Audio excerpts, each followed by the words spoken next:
ముఖ్యాంశాలు.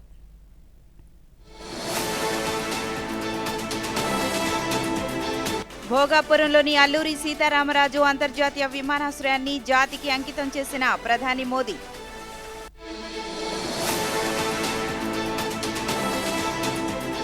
దేశంలో గత 12 ఏళ్లలో విమానాశ్రయాల సంఖ్య 166కు చేరిందన్న నరేంద్ర మోదీ.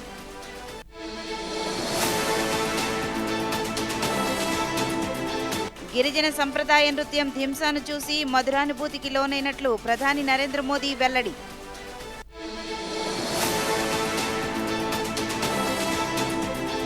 ఆంధ్రప్రదేశ్ అభివృద్ధికి కేంద్రం నిరంతరం సహకారం అందిస్తోందన్న ముఖ్యమంత్రి చంద్రబాబు నాయుడు.